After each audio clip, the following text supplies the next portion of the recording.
the New England Patriots in Foxborough on Sunday. But the big news of the day, Mike Tomlin has ended his 19-year run as the Steelers head coach. He has stepped down. They're expecting him to go to television. Introducing the IHOP value menu. All your breakfast favorites like pancakes, eggs, bacon, or French toast are just $6 every day. Get a big filling sit-down breakfast for only $6.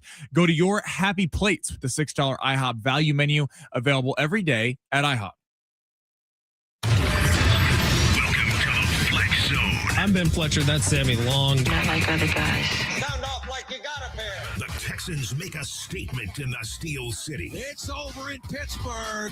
The Texans pound the Steelers on Wild Card Weekend, 30-6, and move on to the divisional round. So the next round is set. We look at the matchups. Plus, a look ahead to San Diego State's matchup versus Wyoming. And DK Metcalf, more than 55.5 receiving yards. No! Running back Woody Marks for Houston, more than 9.5 receiving yards. I think not. Luka Doncic, less than 34.5 points. Oh, not a chance in hell. Deontay George, more than 22.5 points against the Cleveland Cavaliers. It's about damn time.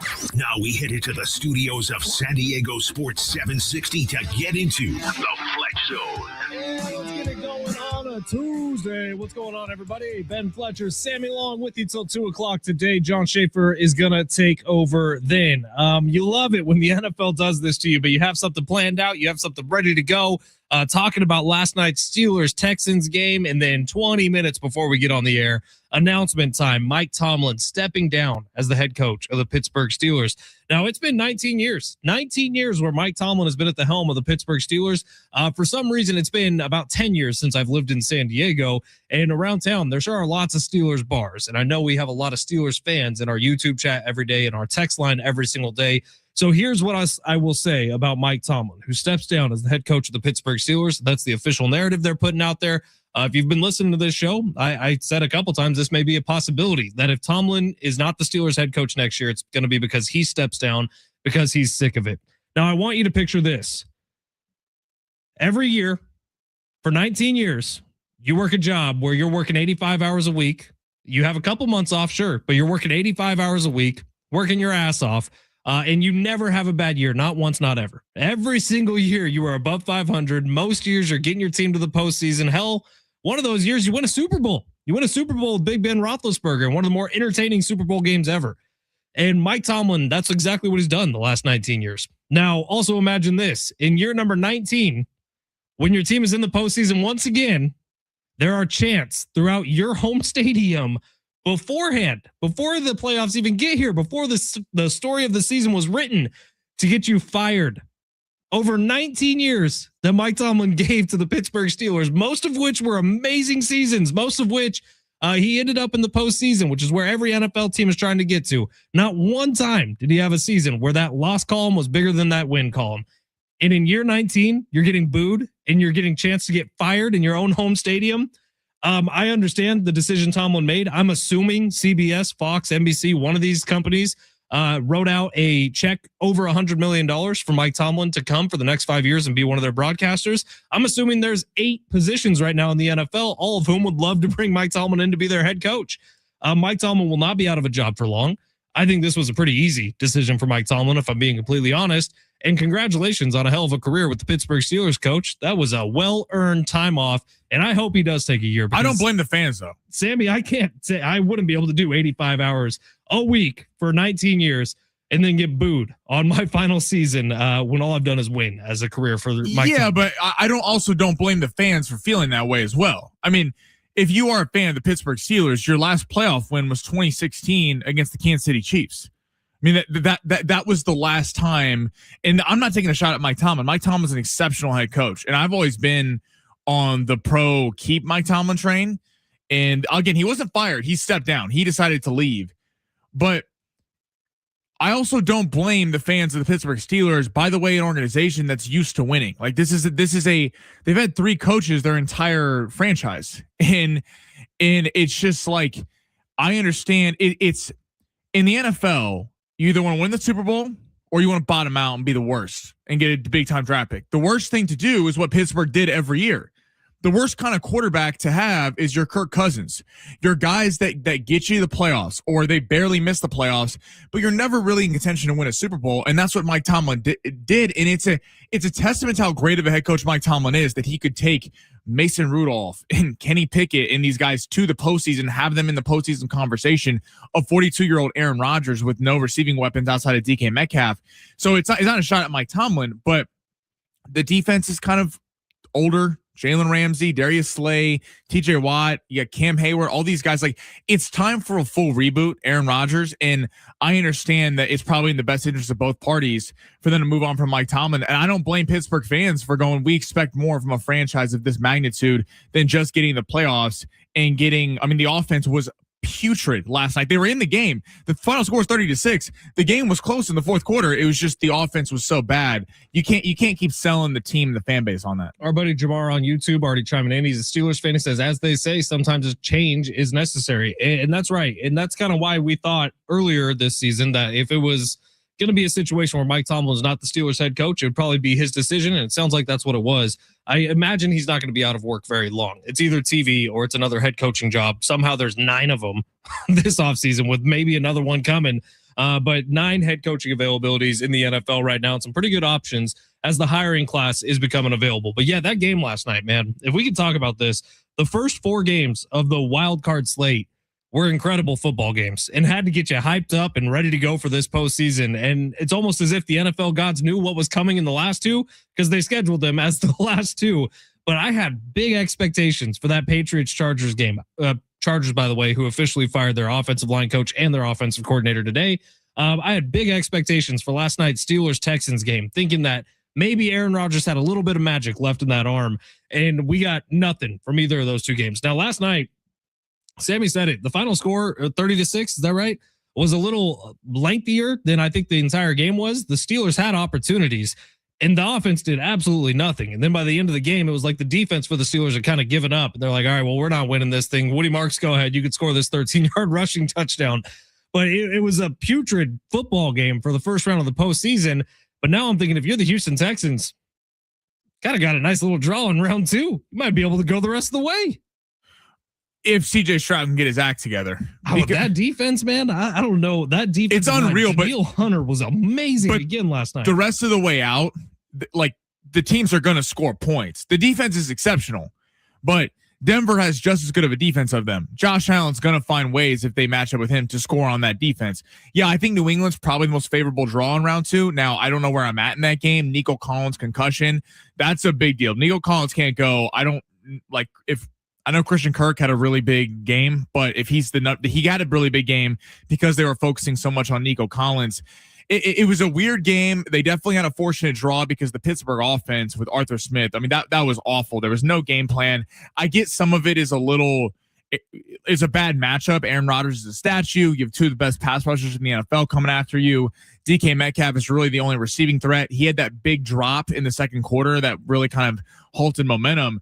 But CJ Stroud, he fumbled 4 times. Yeah, bad. And two were lost. And if any other team could have taken advantage of that, the Pittsburgh Steelers offense was just so bad that they weren't ever punished for it.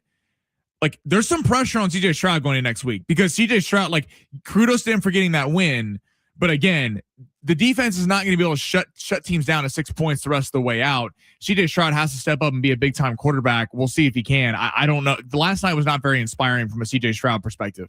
Didn't lose a fumble all year. Fumbled the ball 4 times in that game. Lost 2 of them. Pretty putrid from CJ Stroud. All right, let's get to the big 3 here of our number 1. We got a lot of good stuff coming up on the show today, including a look into the world of golf, which they're doing something right now that I do think needs to be talked about. Right now, if you head over to sportssd.com, you can enter the keyword money, MONEY, money, and you can win $1,000 for the bonus bucks giveaway. Happens every hour from 6 to 6. Listen for the keyword, enter it at sportssd.com. Next chance to win $1,000 coming up at 1. But right now, your keyword is money if you want to take that over to sportssd.com. Sammy, let's get to the first big 3 of the day. Go ahead, smash it. Your lunch break is here. Ready to go back to the office and knock the socks off your friends? Coworkers? It's time for the top stories of the day. The Big 3. If you would like to watch the show rather than just listen to us, Sammy's hair is looking fantastic today. You can do I appreciate that, buddy. San Diego Sports 760 on YouTube, at Fletch and Sammy on X. Find us there. Follow, subscribe, like, all the things. Leave us a comment like our buddy Jamar does. We'd love to hear from you today. Sammy, where are we going? All right, if that was Rodgers' last game, where does he rank on our all-time quarterback list? It's a tricky question, isn't it? I think that universally we all kind of agree on the top three, and in some order, it's Tom Brady, Joe Montana, Patrick Mahomes. I think that is my top three as of right now. And then it gets a little messy. Peyton Manning is obviously up there, maybe at number 4. 2 rings. 2 rings, 5-time MVP. That's the most ever. 2-time Super Bowl champion. He was the quarterback pre-snap guru whisperer, that he kind of changed the game from that aspect. Older NFL fans, and there's probably some listening to us right now, would say Johnny Unitas has to be on the top of the list because he revolutionized the passing game in the NFL, and that's fine. Dan Marino has to be up there, maybe the most talented quarterback to ever play, but never got a ring. And then you look at this grouping of Brett Favre, Drew Brees, Aaron Rodgers. And while Aaron Rodgers, like Dan Marino, may be the most talented person we've ever seen play quarterback for the longest period of time, all 3 of them have 1 ring, and they have similar career statistics. Rodgers has 4 MVPs, which that might bump him above. Rodgers has the best touchdown to interception ratio. So for me, Rodgers falls in that grouping somewhere between 5 and 10 on the all-time list. I think so as well. So top 3, yes. Obviously, Brady's 1. You can debate Mahomes, Montana. If you want to give Montana the edge right now because he's got 1 more ring, I have 0 problem with that. And then Manning deserves to be up there. Everything you just said. It's an interesting conversation, though, because we were talking before the show. In the NBA, rings matter, I think, the most of any sport because you can get a team to the championship. You can really carry the team, and it's a very star-driven league. So that's why when people debate all time, whether you're LeBron, whether you're Michael, rings really play an effect. The NFL is different because you're obviously not playing defense. You're not playing a side of the ball. It doesn't matter if you have the best offense in the league. If your defense sucks, you're not going to go win a Super Bowl. So it goes back to talent. Like Aaron Rodgers and Dan Marino in terms of talent would be top 3, top 5 of all time. Yeah. Like you would put like Mahomes up there, Rodgers, Marino in terms of just talent. But it's almost a little bit of a knock that Marino only got there, never won. Rodgers only won 1, the 4 MVPs, but you feel like he could have done so much more in some of these playoff losses he's had over the years. Not Pittsburgh last night. That team wasn't winning a Super Bowl. But some of those Green Bay teams that they were like one of the favorites to win the whole thing. Clay Matthews, Jordy Nelson had some of the most ridiculous rosters in the NFL. I mean, so I think you have to knock him down. Again, he is top 10 because he's one of the most talented passers I've ever seen, like just watching the NFL. But rings do matter, and you can't like Eli Manning. It sounds crazy. Ben Roethlisberger, Steve Young, 2 Super Bowls. All 3 of those quarterbacks have 2 Super Bowls. People look at Eli Manning and go, Elway no way. 2 Super Bowls. Aikman had 3. Aikman had 3. So it's hard because Aaron Rodgers is better than Eli Manning, Troy Aikman, Ben Roethlisberger, Steve Young. You could debate, but they also have more hardware than him. So it's a tough question. It just depends on how you value rings versus not. Can we get our music back? I like the music. Oh, our music. I was wondering in my headset. I'm like, did my headset just go away? I know. We got weirdness going on. There we go. We got the music back. Sammy, big 3, number 2. Okay, let's actually take a pivot to baseball. So a big trade today. Nolan Arenado, star third baseman, formerly from the Cardinals, heading to the Arizona Diamondbacks. Where do the Padres sit in the division as of this moment? I know, man. It is tricky. Arizona's had this young squad that was just in a World Series a couple years ago. Arizona adding to their team this offseason, and Padre fans are sitting there like, what the hell is this team doing? It's frustrating. Right now, dude, it's like they're in a tie for 3rd with the San Francisco Giants. If I'm being completely honest. LA is obviously number 1. It does feel like Arizona making some moves now. I don't know if Arenado's still the same guy he was a couple years ago, the guy who won like 8 straight Gold Gloves at third base. Arenado's a big name. Arenado is a huge signing for the Arizona Diamondbacks. It's a little frustrating, isn't it? I don't exactly know what I expect the Padres to be doing right now. It's not like they would ever be in on Arenado to begin with. They already have a third baseman making $300 million. But it is frustrating kind of sitting back and watching other teams around the league make moves. Like the Phillies are apparently all in on Bo Bichette. Like there's moves that are happening around baseball, and it feels like the Padres are in the international market, sure. But what are they doing with some of the free agents that are available? Right. It just feels like the Padres are sitting by, and will they be a solid team next year? Yeah. Will they have some moments? Yeah. But the Dodgers are getting better. And just take the Dodgers out of it because you've been talking about the amount of money the Dodgers can spend. Let's look at the Giants and Diamondbacks. Diamondbacks, again, we're just in the World Series. Corbin Burns is coming back. Part of the reason why that team kind of fell apart, they had a rash of injuries. And then now you add Arenado back, and they still have a really good lineup in Marte and some of these guys in Corbin Carroll. So you figured they're going to be back in the picture next year. Last year was year one for Buster Posey, right? For the Giants. I think it was year one with him as the GM. Right. So that means they're going to be adding this offseason too. They make the big midseason trade. Their problem was hitting. They had great pitching last year for the Giants. Problem was they didn't have any big bats. The Giants they're just a good franchise. Whatever you think about the San Francisco Giants, they are a good baseball franchise that is constantly in the mix for contention. And it just feels like the Potters kind of sitting back. And although they bring a lot of talent back, it just feels like they're not really making any moves to make themselves any better. So, yeah, I do think they're falling back in the division right now. They're certainly not the Dodgers. I don't think they're the Diamondbacks, and I'm with you. I think that they're kind of in a tie right now for the Giants. I think you can make a case for either team, but that's not exactly where you want to be. Better than the Rockies. Yes. And don't you forget They are better than the Rockies. They have that going for them. Poor Colorado. I actually feel bad for them. Do you want PGA story or Lakers story right now? Let's save PGA for the other side. I got some thoughts on that, so give me the Lakers. Okay, Lakers on a 3-game losing streak. Blown out by the Sacramento Kings last night. Embarrassing performance from the Lake Show. JJ Redick kind of making some excuses post-game about the fact that Austin Reeves isn't there. What needs to change for the Lakers? Should the Lakers go all in and be contenders, or should they just kind of punt on the season and wait for the LeBron contract to come up? Whoa. Is that where we're at right now? Well, it's Are Lakers fans there? Like, Sammy, you're a huge Lakers fan. Yes, it's frustrating. 3-game losing streak, and you're ready to punt on the season. They don't play defense. A team with LeBron James, who's still LeBron James. I understand he's a lot older. Luka Doncic, and you're ready to punt on the season. Well, it's not okay. Punting on the season means this. If they bring the exact same roster to the postseason, they'll make the postseason. They may win a round. They may win 2. They're not beating Oklahoma City. They're not beating Houston. They're probably not beating Denver, and they're probably not beating San Antonio. Like, let's just be honest. They don't play defense. It's amazing the Lakers have the record they have at 23-14 with literally the 21st ranked defense, and that came up. It was like 25-26 in the last week. The team doesn't play any defense. They need 3-and-D players to go alongside Luka and Reeves. LeBron at his age can't play defense at a clip that he used to. Look, the Lakers are being attention, but there's a lot of picks become free if you wait till the offseason. The cap space of LeBron, they're not offering him an extension. So there's going to be a lot of cap space for the Lakers to work with. It feels like going all in just to salvage this year could be a detriment to the Lakers in the long term. It's hard watching them right now because there's nothing coming back on the defensive end. They have to outscore every team, and that just doesn't work in the playoffs. Especially when they get their ass kicked and Luka still somehow managed to smash the over last night. Well, that's just great. Okay, to that point. So Luka has 42 points against the Sacramento Kings. You would be like, the Lakers beat the hell out of them. Yeah. And they lose because there's nothing besides Reeves and Luka bringing to the table right now. All right, it's San Diego Sports 760. We're going to take a quick break here. We got some excellent texts coming in, both on Mike Tomlin and on that little quarterback thing we just went through with Aaron Rodgers. We'll get to him on the other side, as well as golf. Golf just played an Uno reverse card that I think they need to play, but there's going to be some pretty big ramifications from this. We'll get to it next. San Diego Sports 760. You're listening live on the iHeartRadio app.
San Diego Sports 760. We just mentioned this, but we got 13 chances today for you to win $1,000. This hour's keyword is money, MONEY. Take that over to sportssd.com. You got a shot to win $1,000. Put $1,000 in your pocket. Next chance to win. Next keyword coming up at 1:00. Let's get to some of these texts here. 858. Sammy is banned from any unders on Luka ever again. 858 says, who was the guy that said Texans -3.5 is the play tonight? Cash it in, boys. That guy's a genius, and I'm sure he went 5 for 5. 858 did say that yesterday On all his picks this weekend, too. 858, you want to do long shots?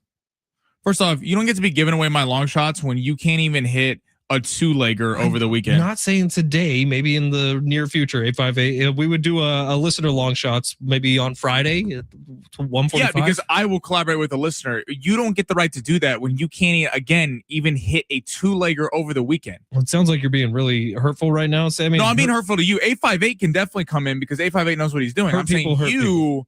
Like you don't have betting credentials. 619. If the Niners win the Super Bowl, I'd cash like $5,000. So that's just being a homer and getting lucky. 619. The recent events of Harbaugh getting fired and Tomlin resigning should not be surprising based on the history of the NFL. If you look at Andy Reid as an example, who coached in Philly for 14 years and was fired, it ended up being the best move for him and the Eagles. In the end, the best way forward for both the coaches and the teams after a long period of any time, any coach's voice gets old and a change is needed. Love the show from Brian. Brian, thank you for texting in, man. Always with the thoughtful responses. Here's what I'll say. Do we all realize that Andy Reid is now the longest tenured head coach in the NFL? Right behind him, it's a tie between like Sean McVay, Kyle Shanahan, and a couple others. And right behind that's Dan Campbell. It feels like yesterday, Dan Campbell was at the podium talking about biting kneecaps. That was 6 years ago. Well, it's a valid point because you can get the same voice too long. And no one's sitting here saying that Mike Tomlin or John Harbaugh is a bad head coach. I don't think anyone in the Ravens or Steelers organization or fans could even admit that. But it's like it is. What's the definition of insanity? Doing the same thing over and over and expecting different results. And it feels like that's where those two franchises, especially the Steelers, every year, they're constantly getting attention. They're right there, but they're not really a consistent player, and they need to reboot this whole thing. I think the Steelers, this is a smart move for both parties. So how many more years does Andy Reid have is the big question. Andy Reid, 13 years with the Chiefs. Sean McDermott, Sean McVay, and Kyle Shanahan, all 9 years with their teams. Matt LaFleur, Zach Taylor, 8 seasons each. Dan Campbell at 6. How many years? No one's getting to 19 on that list. No, yeah, Reid will have at most 3 to 5 seasons left. I'm curious if Reid just retires at some point. Like he probably never gets fired. But how old is he? He's in his 70s, isn't he? Late 60s. Late 60s. You know, he's not getting fired. He's the picture of health, so he could really just keep going.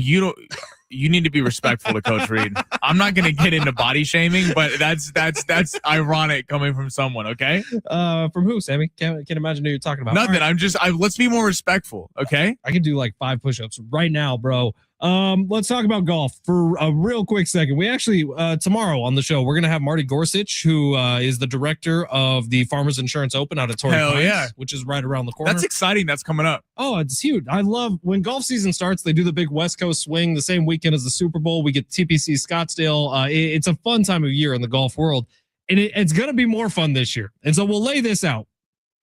Brooks Koepka is playing in the Farmers Insurance Open. Brooks Koepka was in that initial group of guys who left and took hundreds of millions of dollars to go play and live golf. At the time, the PGA Tour said, if you do this, you're not coming back.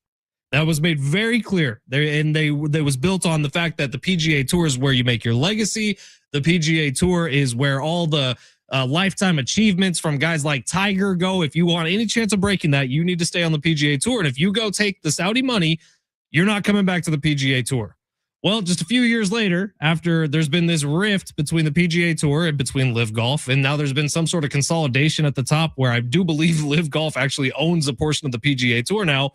Brooks Koepka is welcomed right back in. No punishments. He's getting ready to go for the Farmers Insurance Open, which I would argue is a good thing for the world of golf. Here's the flip side of things. What does that tell guys like Rory McIlroy, Justin Thomas, Scotty Scheffler? Guys who have been loyal to the PGA Tour since day one. Guys who got mad at Brooks Koepka and Dustin Johnson and Phil Mickelson and Xander Schauffele when they left and went over to the Live Tour, who took hundreds of millions of dollars. Remember John Rahm? John Rahm, who was talking about, no, I want to be on the PGA Tour because this is where legacies get made. John Rahm also went to Live Golf. So now what does that say to Justin Thomas? What does that say to Rory McIlroy? What does that say to Scotty Scheffler? I think it says that we need more competition at the top. And although I'm with you. Like, So Rory's just like, where's my $500 million?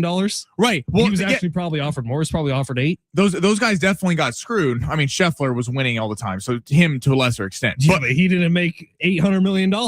No, they could have taken the money. Now, it's like you see this in soccer. You saw Ronaldo go to the Saudi Arabian league. He's not competing at the highest level, but he's sitting there. He's making a ton of money, and he's fine. He knows his legacy. But this is great for golf in the sense of how exciting was the majors? Remember them first majors? Oh, awesome. When it was the live, you had an underlying storyline. Not only did everyone who watching have their favorite golfers, the guys they're rooting for, the guys they put money on, but then you had this subplot of live golf versus PGA. Who's going to do better? What if the live golfers win? Is this a shot back to the PGA after Rory and these guys were like, screw them, they're dead to me? I think it's fun. I think it creates drama in the golf world, which is always good for a sport that needs drama at the top. And I do think it was like Scotty is so much better than everyone on the PGA. And it's like for a while, ever since the Masters, it was, can Rory top him? And Rory, honestly, outside the Masters and the Ryder Cup, hasn't been all that great the last year. But now you add all these guys back into it. I just think it creates fun narratives and storylines heading into a golf season. But I'm with you. I see where you're coming from. It screws those guys. I just think from a fan perspective, it's fun. It's the right thing for golf to be doing. They need to welcome these guys back in. The PGA Tour will be better if Bryson and Cam Smith and Brooks Koepka are playing in every single tournament, or at least the $20 million one. And hell, it's big of Brooks to play in the Farmers. Like, I love the Farmers Insurance Open. I think Torrey Pines is one of the best golf courses on tour. But it's not one of the $20 million tournaments. It's not one of the designated, I can't remember exactly what they call it, but one of the high payout tournaments.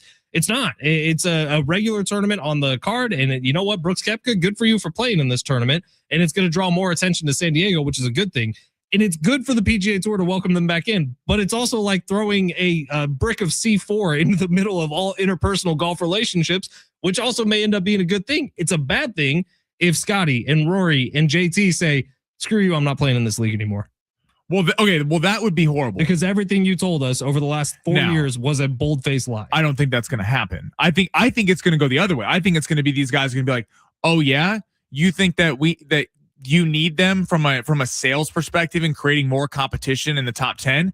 Like, I think it's going to create more, I want to kick your ass and show you that you haven't been playing golf at the highest level the last 2-3 years. You've been doing what you've been doing at Live, and now you're back with the big boys. I think it's going to create that narrative, and it's going to be fun when we get our first major. Even to your point, Torrey Pines, these golf courses where they maybe didn't have the top talent because a lot of these guys kind of siphoned off to Live. I think it's going to be fun for this golf season. I hope so, man. I hope it's the best season, because really right now there's more talented golfers at the top than there has ever been, but they've been split in half the last couple of years. In fact, maybe even more of them have been in Live than they have been in the PGA Tour. This has an opportunity to be a very good thing. All right, quick break here. On the other side, back to the NFL we go. We got playoffs, round 2 set. Let's get into it. It's San Diego Sports 760 live on the iHeartRadio app.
This report is sponsored by Marie Callender's. Lakers coming off a tough loss to the Sacramento Kings last night, 124-112. They'll be back tonight taking on the Atlanta Hawks in Los Angeles. Atlanta is currently a 3.5-point road favorite with LeBron and Luka being game time decisions. That game is at 7:30 right here on San Diego Sports 760. And breaking news out of the NFL. 2 offensive coordinators fired. Eagles fire offensive coordinator Kevin Patullo as of 2 minutes ago, and Greg Roman, the OC for the Chargers, was let go earlier today. Delicious meals with scratch-made sauces come out of restaurant kitchens in your freezer. Marie Callender's classic chicken Parmigiana bowl is delicious with scratch-made marinara sauce, creamy mozzarella cheese, and 30 grams of protein. Marie Callender's, what having it all tastes like.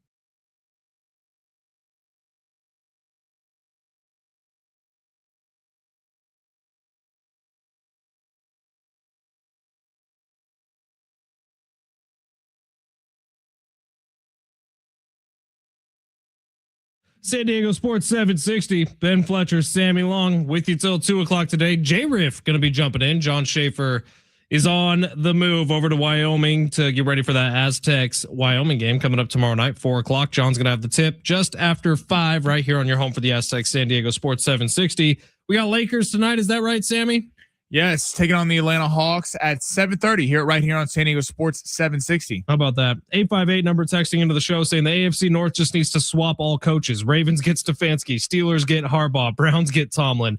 That actually works out for everyone, I think, except the Steelers. I don't know that the Pittsburgh fan base would accept John Harbaugh, and I don't know that the Ravens fan base, who John Harbaugh has spent the last, 16, 17 years building up good faith with, would ever forgive him for that. If you want to piss I feel like it also would go the other way where they would be like, watch us win with your head coach. Like, watch us win with the guy who couldn't get it done for you. Maybe. All right. Second round of the playoffs are set. Let's see. We got Broncos Bills is going to be Saturday at 1:30. Seahawks Niners Saturday at 5. Bears Rams on Sunday at 3:30. And Patriots Texans on Sunday at noon. Should be a lot of fun. We'll get into that as the week continues. But now you look around the NFL, and after Tomlin has stepped down, after Harbaugh was fired, or what was a mutual parting of the ways? Harbaugh was mutually fired. Harbaugh was fired. Yes. Tomlin stepped down. And maybe also kind of fired and given the opportunity to say, I'm stepping down. Right. We'll see. We never really know on these things. But now you have 9 head coach openings across the NFL, 9 of them with a potential 10th could be. If maybe things don't go well for the Bills against the Broncos this weekend, we'll see about McDermott, who, by the way, is now tied for the second longest tenured head coach in the NFL behind Andy Reid, along with Kyle Shanahan and Sean McVay. So you look at this field now, there's 9 openings with a potential 10th. Let's assume that Sean McDermott keeps his job with the Buffalo Bills. Of the other 9, where would you want to go to be a head coach? Text us 70470. Start your message with the word team. I'll tell you, it'd be hard for me to not take the Giants job if I was a head coach. Only other one than that would be the Pittsburgh Steelers, because they don't fire head coaches. They let them coach for 20 years at a time. No Baltimore? I don't know if I like Baltimore's job. If I'm being completely Lamar honest. Jackson, you're the best quarterback of any free agent opening. I really like Lamar Jackson. I really do. I just don't think the Ravens are necessarily headed in the right direction. And if this season was a sign of what's to come for Lamar Jackson, I don't know what he is without the elite speed. I understand there was hamstring injury this year, but what if that is a sign of things to come with Lamar Jackson? I mean, maybe. I just feel like even that last game against the Pittsburgh defense, like the reason they lost wasn't him, and he was injured. The defense was injured all year. Baltimore for me is the best job because you get Lamar Jackson. You don't have to worry about a quarterback. You can really build in the defense. You're going to naturally just be better because the defense will be healthier next year. I mean, at best, how many more years of Lamar Jackson playing at an MVP level do you think you have? 5, 6. He's 29 years old right now. Running quarterbacks fall off a cliff around 31 usually. I don't know about that. I mean, you have like running backs fall off a cliff at 30, 31. I see it differently. I think Lamar Jackson has 5 or 6 years of high level football left. And if you don't, then I get where you're at. Then if you don't think that he's that guy, but I mean, let's not. He also is a 2-time MVP winner and won him just a couple years ago. So I think we're a little bit. The Ravens roster around him, they haven't gotten him receiver. His best receiver he's ever had is Zay Flowers. Like, that's saying something. The fact that, Allen's had Stephon Diggs. Mahomes has had Tyreek Hill and Travis Kelce. Burrow's had T. Higgins and Jamar Chase. Like, I think Lamar Jackson's actually gotten kind of screwed with who's been around him catching the football. But in regards to that, we're taking the Ravens. I think the Ravens do the best job. I'm with you on New York. They have draft capital, top 5 pick, tons of cap space, good pass rush, Scatterboo, Dart, and Neighbors. There's all this buzz about like the Titans. I don't really get that. Like if I'm going to an AFC team that's not Baltimore, people are going to call me crazy, but I'm going to Vegas. Like the only reason people go, oh, Vegas is a tough job is because the other 3 teams in the division have great head coaches and are not going anywhere. But you give me Genti, Bowers, Max Crosby, a ton of cap space, and Fernando Mendoza at quarterback. Like there are things to work with there. Whereas, Atlanta, I think is one because the division's easy, but I don't know that I believe in Michael Penix. I'm going with the best quarterback. I'm going with Lamar, then Dart, and then Mendoza. Yeah, the thing about the Titans is confusing to me because if you're a head coach going there, you either love Cam Ward and wanted to take him with whatever previous team you were with and weren't able to because you either had a quarterback in place or ownership and general manager wanted something different, or why would you go there? Because why would you want to be a head coach adopting a first round pick when you could be a head coach that makes a first round pick? Yes, right. If you're going to Tennessee, they spent the number 1 overall pick. He's a part of the head coaching search. It's got to be about Cam Ward. You're not just moving off Cam Ward. Okay, so you're not high on Baltimore. What's crazy to me is that Zach Taylor, if you had it on your bingo card that there would be one AFC North head coach left, and in my opinion, the worst coach of all 4 of them in Zach Taylor is still there. I'm surprised that like Tomlin, him and them are gone because I thought with Harbaugh and Stefanski gone, there was a real stranglehold someone could take of the division. But if you don't think it's Baltimore, like, do you think Baltimore's the best job in that division? In the division, yes, outside of the fact that the Steelers, you feel like there's a certain level of job security with the Pittsburgh Steelers. Like you said it earlier, they've had 3 head coaches their entire franchise. They want to bring someone in who's going to be there for the next 15 to 20 years. That would be the idea behind hiring someone for the Steelers. I don't know who that guy is. For me, if I'm the Steelers, I'm probably looking at Kevin Stefanski pretty hard, if I'm being honest. I don't think that the shuffle in the AFC North would ever actually happen, but it would be pretty hilarious. So yeah, the Steelers would probably be my next best job in that division, but I guess Baltimore is the number 1. I just don't know.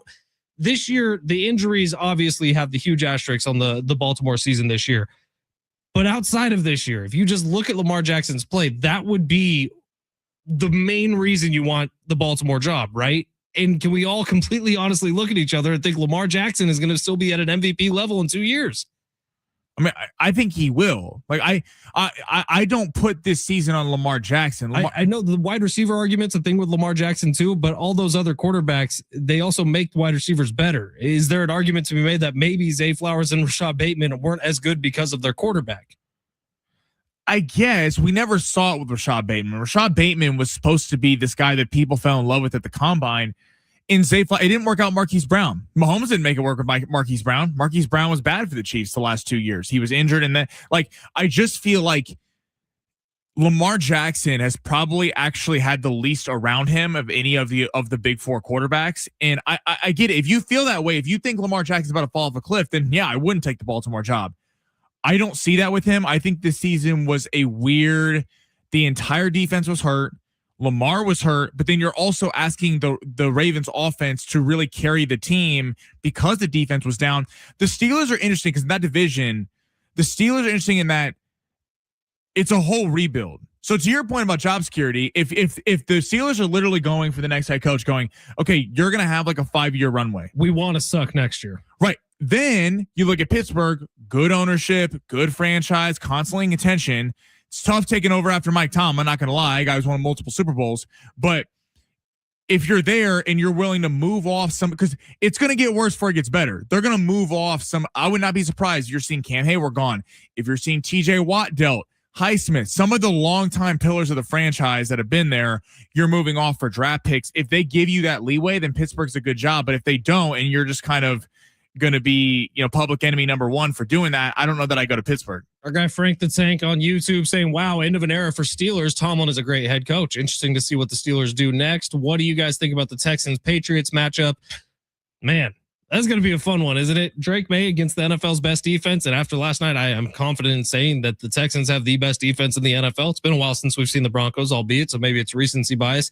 But the way the Texans get after the quarterback, that is going to be a brutal challenge for a second-year quarterback in Drake May. John Silves on YouTube saying Mike Tomlin and John Harbaugh's resumes are near paralleled, a very slight edge to Tomlin. Yeah, but I feel more confident Harbaugh's going to be coaching next year, and I feel more confident that I think Tomlin might take a year off, whether it's to do TV or maybe he just switches to TV altogether.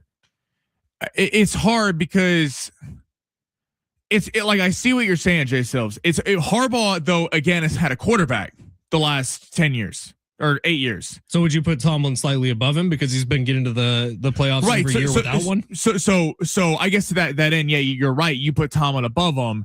Now Harbaugh has been, I think, more relevant in the Super Bowl picture. But yeah, it's because Mike Tomlin got Mason Rudolph to a playoff spot. Like, let's think about that. Mason Rudolph, Kenny Pickett. Now you can also dock Tomlin. He's also had some young quarterbacks, Kenny Pickett and stuff that didn't work. And now I don't think Kenny Pickett had a lot of talent, but it's never really worked with him and Justin Fields. When he was there, Russell Wilson, I think, was past it. It's been a revolving door at the quarterback spot. It's going to be interesting going forward. There's so many job openings, and it's kind of going to be who's the first shoe to drop because everyone's waiting on Harbaugh. I think when Harbaugh signs, then you're going to see McDaniel and Stefanski and Kingsbury. It's going to go like 1, 2, 3, 4.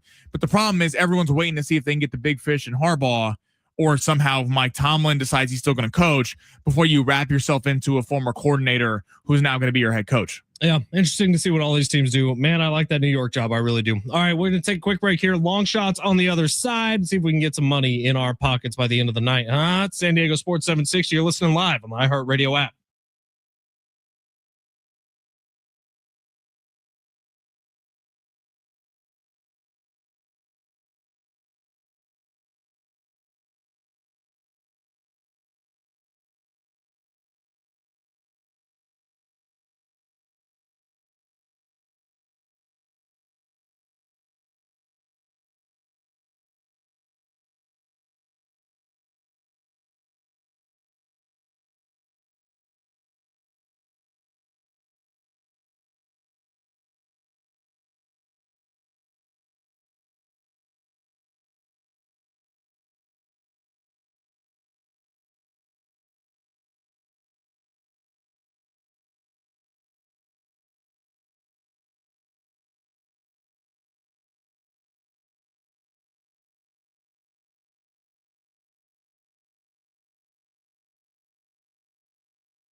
Hey, it's Fletch for Valley View Casino Hotel. Yesterday, I told you all about the $100,000 great big cash giveaway coming up this Saturday, the 17th. But today, I'm telling you about the cafe over at Valley View Casino and Hotel. You can enjoy picturesque views of the Palomar mountain range with when you visit the cafe at Valley View Casino and Hotel. Indulge in their many satisfying breakfast and lunch options off their menu, including their golden buttery pancake, steak and eggs, tuna poke bowl, lemon pepper salmon, or shrimp or chicken pad thai. No matter what you're craving, every menu option is available anytime for your enjoyment. While you're there, don't forget to join the Players Club to get $10 off at the cafe. Signing up is always quick, easy, and free. Plus, right now, when you join the Players Club, you're going to receive over $200 in free offers to use at San Diego's favorite casino. We're talking about free offers to enjoy instantly at Valley View Casino, including $10 of more play, which is free slot play, $10 of match play, $20 to the Black and Blue Steakhouse, and of course, $10 off to the cafe, which I was just telling you about. The more you use your Players Club on all your favorite slots or table games, the more rewards you're going to earn, like complimentary dining, free hotel stays, luxury gifts, and invitations to exclusive events and more. So don't miss out. Visit Valley View Casino and Hotel and join the Ultimate Players Club to get over $200 in free offers today. And if you're there on Saturday night, make sure you take part in the $100,000 Great Big Cash giveaway. To learn more, visit valleyviewcasino.com. All guests 21 and over are invited to enjoy the casino, hotel, and restaurants.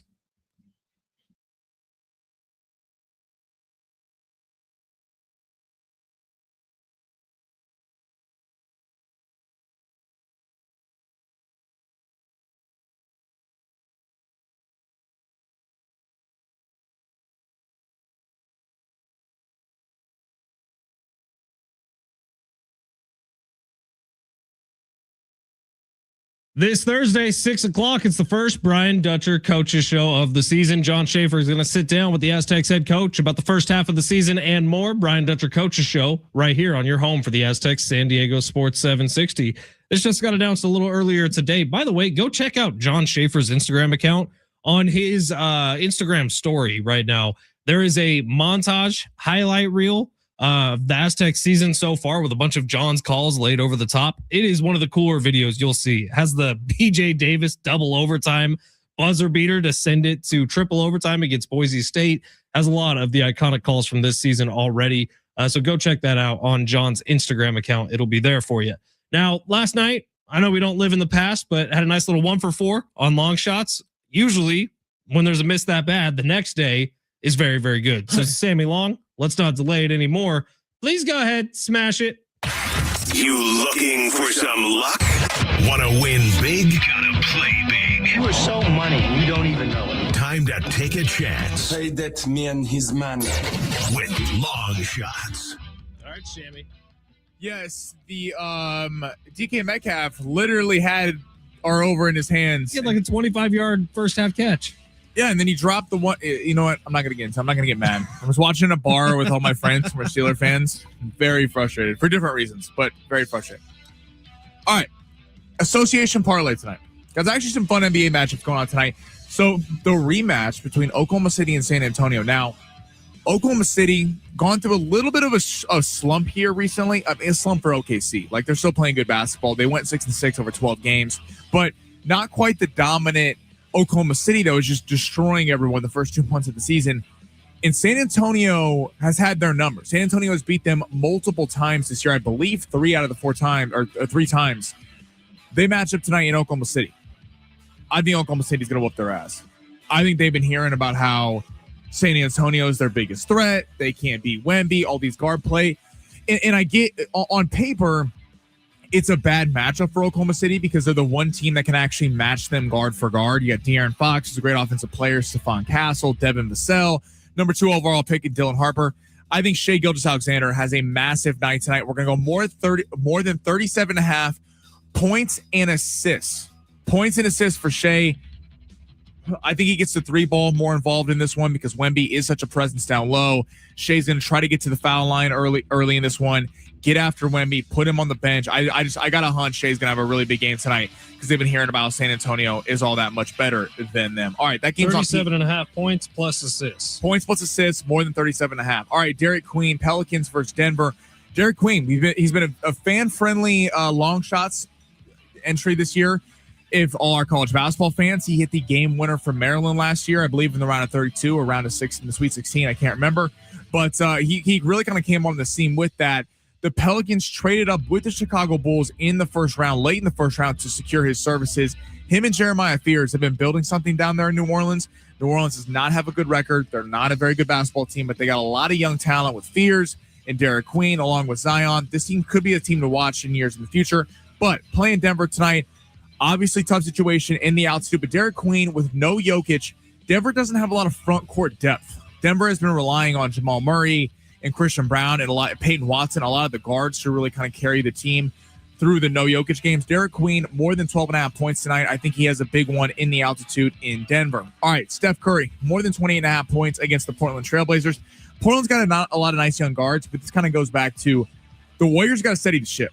The Warriors have been really up and down. All the reports coming out of there is all about Jonathan Kuminga and how the Warriors are desperately trying to get him off the team, which Fletch and I have talked about ad nauseum. I don't really understand it, frankly. It's like you think you would want a young player on your team to possibly succeed. Jimmy Butler, Steph Curry, Draymond Green.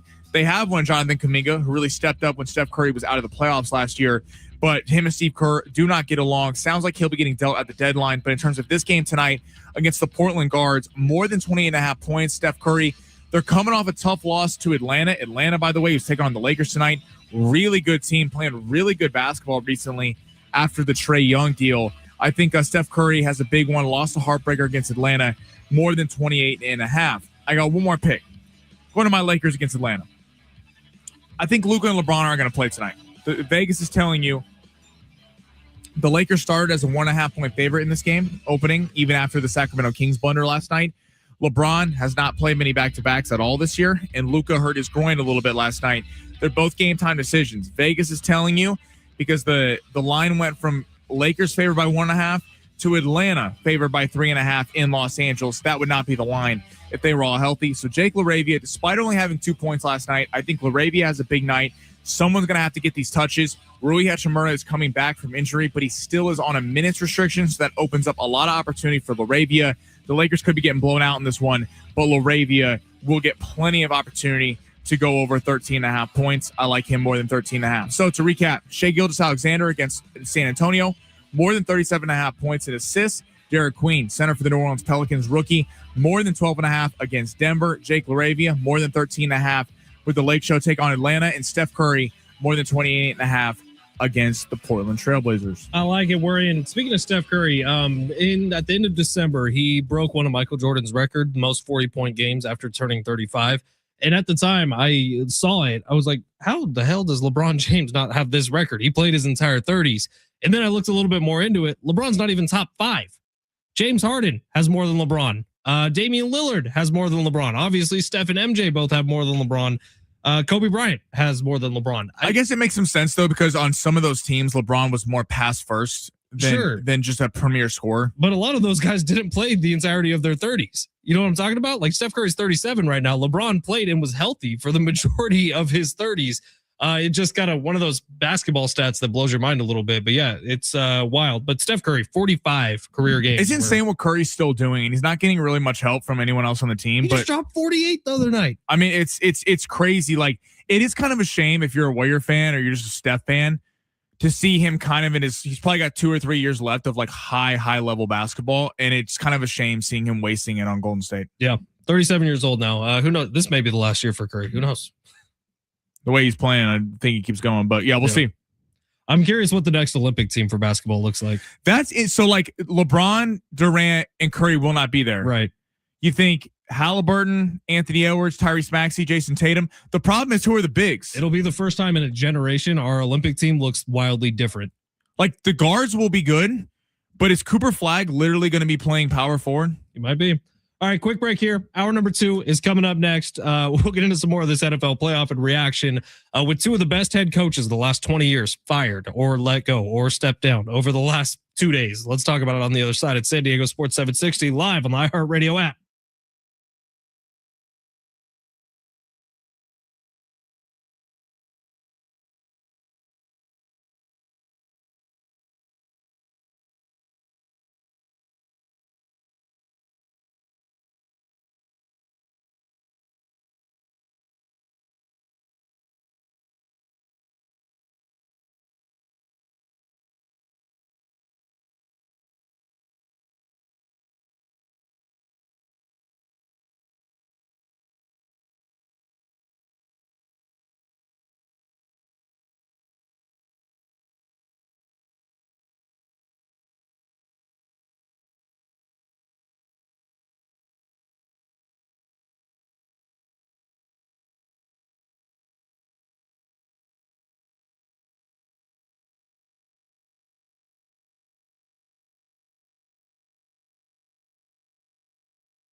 This part is sponsored by Capital One. Big news of the day. Mike Tomlin has stepped down after 19 seasons as the head coach of the Pittsburgh Steelers. Also in NFL news, Kevin Patullo, offensive coordinator for the Philadelphia Eagles, has been fired from his role as offensive coordinator. And Greg Roman, the offensive coordinator for the Chargers, has been let go as well. The Lake Show are back tonight after a rough performance against the Kings last night. Hear that game right here on San Diego Sports 760 starting at 7:30. Taking on the Hawks. Hawks are 3.5-point road favorites. The support is sponsored by Capital One.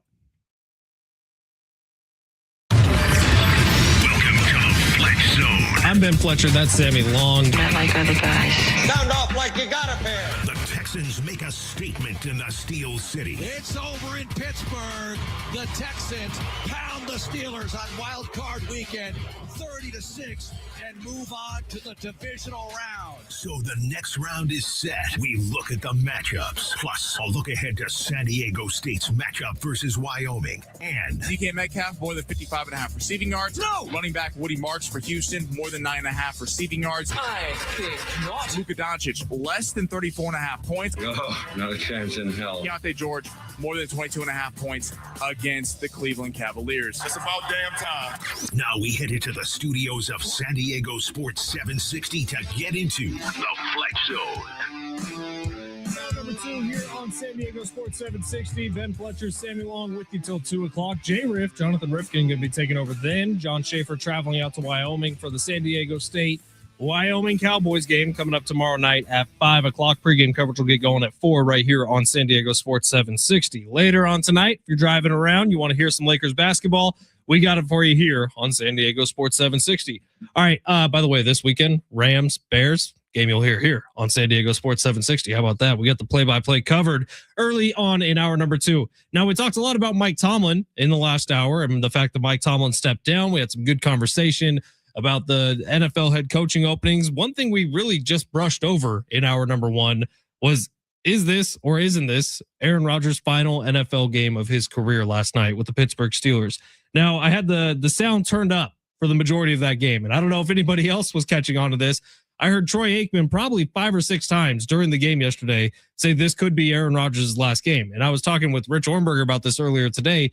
It was almost like Troy Aikman had talked to Aaron Rodgers about the fact that this could be his final game of his NFL career before the game, and then had a secret that he wasn't supposed to tell, but he kept hinting at it in the middle of the game. So I don't know where I land on this. I know I heard Pat McAfee earlier today say he thinks Rodgers will be back next year. He also said he thought Mike Tomlin would be back next year, which is going to prove to be false. But could Aaron Rodgers do it one more time? Took a team to the playoffs this year, a team where the offense wasn't really great, the defense wasn't really great, and somehow they still ended up in the postseason.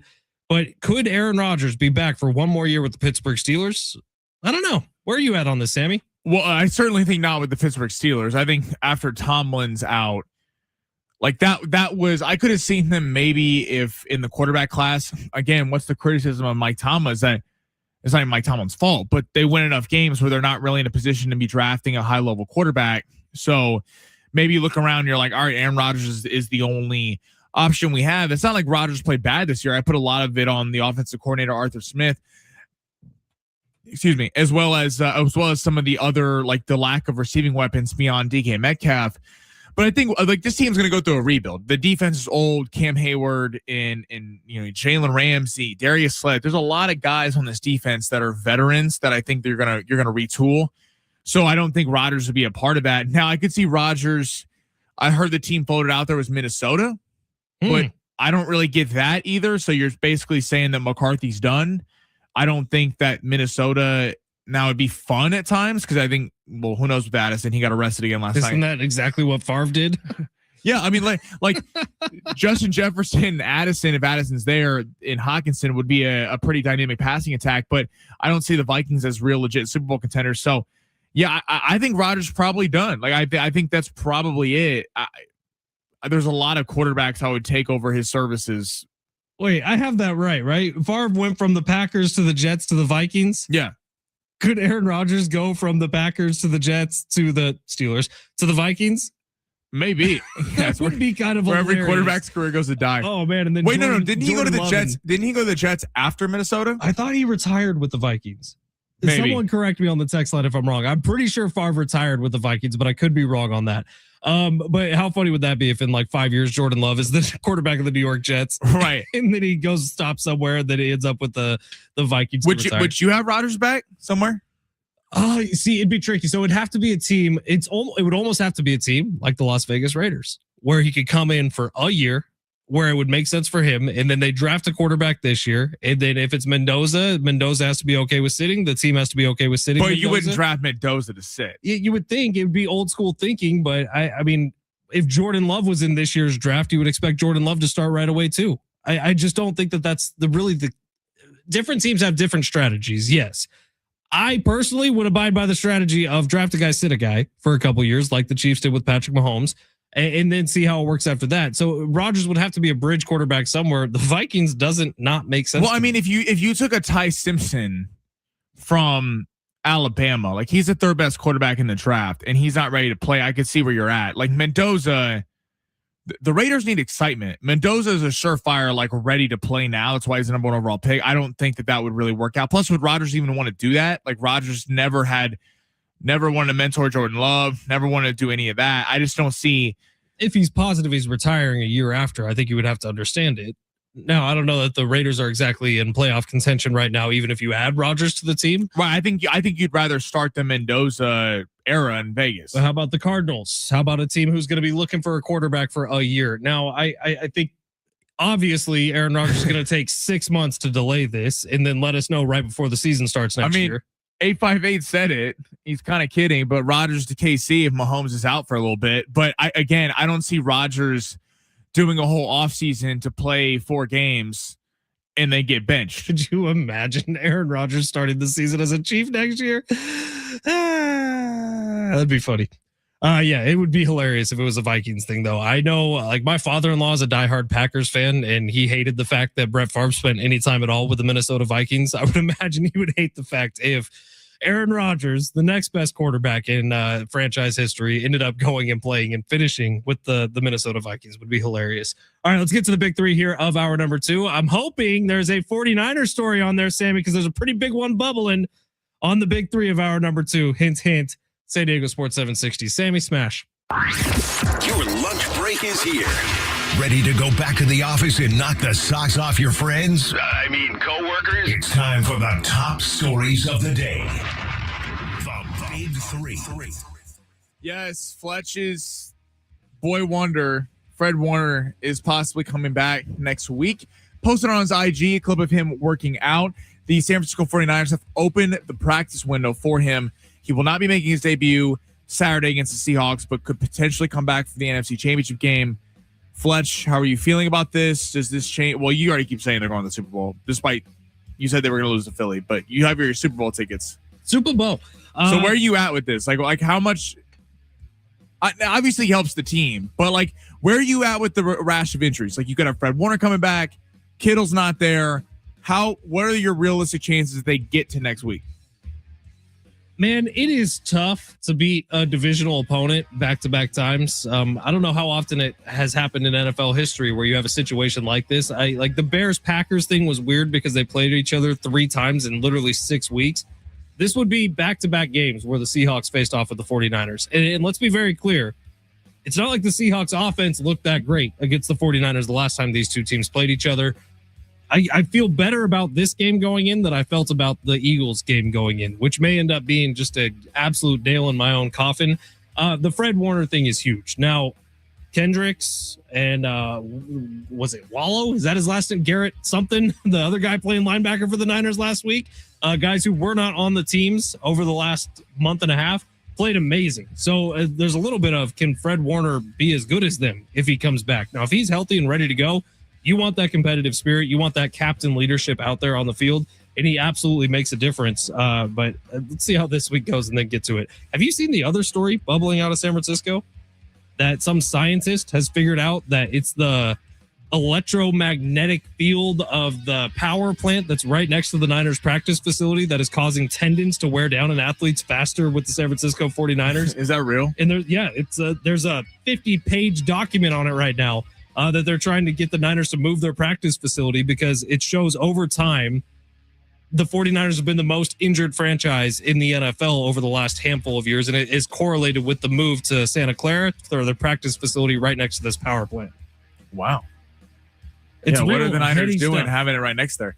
I read for like 2 hours the other day, Sam. It was like I read a book. It was exhausting. That's wild. Yeah, they should probably move their facilities then. I do think actually your boys match up against Seattle. It's an interesting position because Seattle has all the pressure. They're home favorites. They're the 1 seed. But there's still that question about everyone. Is Sam Darnold has finally proven he can win the big regular season game? Can he win the big postseason game? And the fact that you've played this team so many times, twice this year, both were, kind of, well, I guess the second one wasn't a thrilling finish, but both were somewhat tight games. You know each other so well. I think that helps, especially on a short week with Kittle not being there. Obviously, Purdy stepped up, and despite Kittle's absence in the second half against one of, if not the best defense in the entire league in Philly. So I think you kind of throw out the records in this game. I do think the Kittle injury obviously sucks. You'd like him going into Seattle because he'd be a massive check down artist, but McCaffrey's still there. Jawan Jennings, you guys got all the weapons in the world. But you check a tight end. Maybe. Maybe Pearsall's back this week too, which would be very helpful. Now, could you imagine a better scenario for Seattle? Like, if we're being completely honest here, right. The Seattle Seahawks, who hate San Francisco, the 49ers, more than any franchise in the NFL, they have an opportunity to take the 1 seed by beating the Niners at Levi Stadium, to then host the 49ers in the divisional round, to move on to an NFC championship game, to face off with maybe the Rams, maybe the Bears, but if it's the Rams, win the NFC championship game, and then go play the Super Bowl in Levi Stadium. Like, for the Seahawks, this is an opportunity that will never happen again. Well, in Seattle, this is where I think the first half is so crucial for the Niners.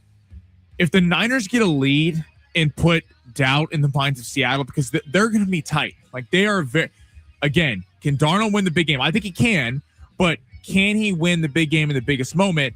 Purdy and them have been here before, and Purdy and your boys just had a huge win upsetting Philly. I mean, it'd be crazy to go upset Seattle as well. If the Niners jump out to a lead with the injuries and you're able to rely on Shanahan and the scheme, I think the Seahawks are getting tight, and that could really benefit Seattle versus getting down big because of Kittle not being there and some of the injuries. This is the old argument about would you rather have the week off in the NFL postseason? Like, I think the Niners could have really used the week off. The Seahawks, it might actually hurt them because Sam Darnold's been thinking about all this for the last week and a half. All right, what's next, Sammy? All right, 2 offensive coordinators fired today. Kevin Patullo for Philly, Greg Roman for the Chargers. Are Harbaugh and Sirianni, though, not getting enough criticism for their performances over the weekend? Yeah, I was thinking about this a lot, actually, because for Jim Harbaugh, like, that was just a pitiful coaching job by the Los Angeles Chargers, who had zero creativity going into a game against the Patriots, where I picked the Chargers to win that game, partially because I thought they had a head coach with a little more experience in the big moments in Jim Harbaugh. And the fact that they were so bland coming out, and I get the excuses, and the excuses are absolutely there, but Harbaugh deserves a lot of blame too. And Greg Roman rightfully, I think, got fired. But the fact that Harbaugh is now just going to go and probably bring in one of his buddies to be the OC is not doing a service to the Chargers. They should be, by the way, busting down Mike McDaniel's door, trying to get him in the building with Justin Herbert. That would be huge for them. In the Eagles side of things, we know a lot about Nick Sirianni now. Do you remember we had Eitan Shander on our show, Sammy, just a little bit earlier this year? And we asked him straight up, like, what does Nick Sirianni do for this franchise? And he said, well, he's no longer really all that involved in the offense. Like, it's mostly on Kevin Patullo. He's never really been involved with the defense. So Nick Sirianni is here to be the manager and make sure everybody gets along. What's the biggest shortcoming of the Eagles this year? The fact that they never had an identity once this season for the team that's coming off a Super Bowl win. Sirianni deserves a ton of blame too. I cannot believe that everything is just being heaped on Patullo, even though he was bad, and everything's just being heaped on Roman, even though he was bad. The head coaches need a little bit of blame in this. Like, Sirianni gets crushed because it's Philly, and I see what you're saying. Like, Sirianni is not calling plays. Andy Reid's calling plays. Like there are certain head coaches in the league who are like, I am calling one side of the ball. So not only am I the GM of the team, or not the GM of the team, I'm the captain of the team, but I'm also directly affecting one side of the ball. When you're a culture guy, when you're John Harbaugh, when you're Mike Tomlin, when you're Nick Sirianni, so what you just said, you better be a damn culture guy. Like, say we want about Mike Tomlin and John Harbaugh. You didn't see They got George Pickens out of town because he was popping off to Mike Tomlin. Mike Tomlin could have used George Pickens last night. They could have, but Mike Tomlin, they set a standard. Like, Mike Tomlin's not going to put up with things like that. John Harbaugh's not going to put up with things like that. Nick Sirianni, this is your boy Patullo, didn't work out. What do you, to that end, what do you bring to the table? Because your relationships with players are not working out. It's a volatile team, it feels like, at all times. And I just don't know, outside of inventing the tush push, what have you done? On the Harbaugh side, Harbaugh's not getting enough credit. People are bashing Greg Roman, which is very fair. Greg Roman was awful, as has been for a lot of the season. Herbert was not good.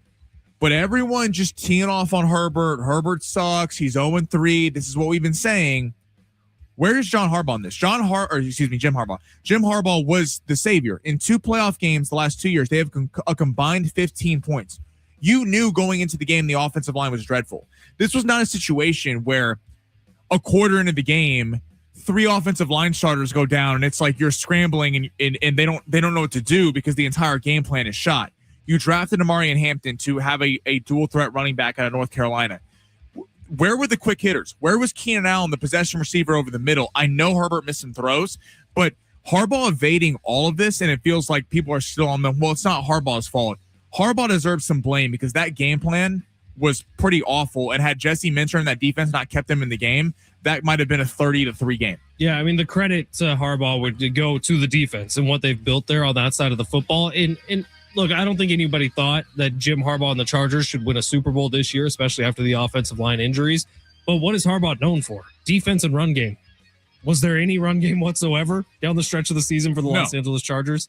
I think that both those guys, Sirianni and Harbaugh, are kind of skirting through this. Now, I don't expect Harbaugh to get fired, nor would I after that season. No. Sirianni, maybe.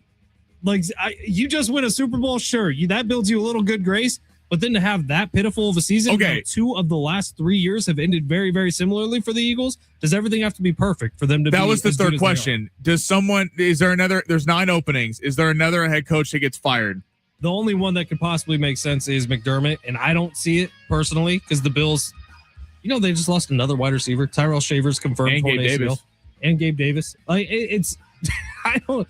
The Bills and the 49ers, if that's the Super Bowl matchup, man, give those 2 head coaches fat raises because they have been through hell and back this season with injuries. Well, so if you look at the coaches, McDonald's not getting fired, Shanahan's not getting fired, Ben Johnson's not getting fired, Sean McVay's not getting fired, Vrabel's not getting fired. And Sean McVay retired, though. He kind of toys with it every year. He does toy with that. He always throws it out there. So maybe that could happen, but he's not getting fired. Maybe the only thing with McVay is maybe he doesn't want to deal with the post-Stafford finding a quarterback. Right. Sean Payton's not getting fired.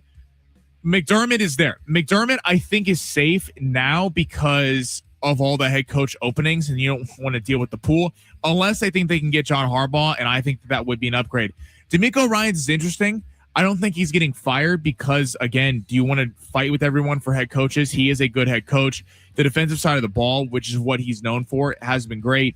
But last night, CJ Stroud, you got to get that together. If they had that kind of offensive outing against New England, I think there's concerns about DeMeco Ryan. It looked like he was mental with CJ Stroud last night. He was nervous in the pocket. Yeah, he had fidgety hands. And I don't know if there was some quarterback center exchange problem that was happening, but he was having issues all night long, CJ Stroud. You expect him to kind of cool down for game 2 because I think the Texans have a real shot to beat the Patriots, but we'll see. I do too. All right, San Diego Sports 760. Coming up next, let's get into this Aztecs basketball team a little bit here in the first half of the season that they've had, because we're kind of getting to that point where the identity should be in place. And I think it's really starting to round into form. We'll see them again on the road in Wyoming tomorrow. But let's talk about this team so far. Coming up next, it's San Diego Sports 760 live on the iHeartRadio app.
San Diego Sports 760, Ben Fletcher, Sammy Long with you till 2 o'clock today. We'll get back to the NFL in a little bit. And I love this question from the 858. Says, Calvin Ridley and Amari Cooper are available to sign with the Bills. Tyler Lockett too. It's interesting what the Bills are going to do here because they lost another 2 wide receivers in this last game they were playing against the Jags. But Tyrell Shavers became official today, San Diego State alum. He tore his ACL in that game. Gabe Davis gets hurt in that game, who's kind of been playoff Gabe for the Bills over the last few postseason runs. So I truly, like, what do they do? Josh Allen was 11 of 11 or 12 of 12 when throwing to Khalil Shakir. Other than that, there was no passing attack for the Buffalo Bills this last weekend. And it was all quick hitters. It was all like, I've been critical of Josh Allen, but he does need some help. Like he has to have someone that can get open because it was really impressive what he did against Jacksonville, considering Cook didn't run well. That's kind of his secret weapon is Cook out of the backfield. Cook was awful. Amari Cooper was on the Bills, wasn't he, for a little bit? Yeah, I thought he was Josh signed Allen. for a I little think bit. he was. I wonder if they make a move to bring him back if he's in game shape. There's a lot of factors that go in there. But yeah, it might be time for the Bills to start. I mean, Brandon Cooks was all right. That was a good ad. Brandon Cooks was good in that game. Yeah. All right. San Diego Sports 760. We are the home of the San Diego State Aztecs basketball team. You'll hear myself tomorrow night at 4:00, right before they have the tip against Wyoming at Wyoming. I think this is a huge game for San Diego State. I really do. They're 5-0 in Mountain West play. Utah State is 5-0 in Mountain West play.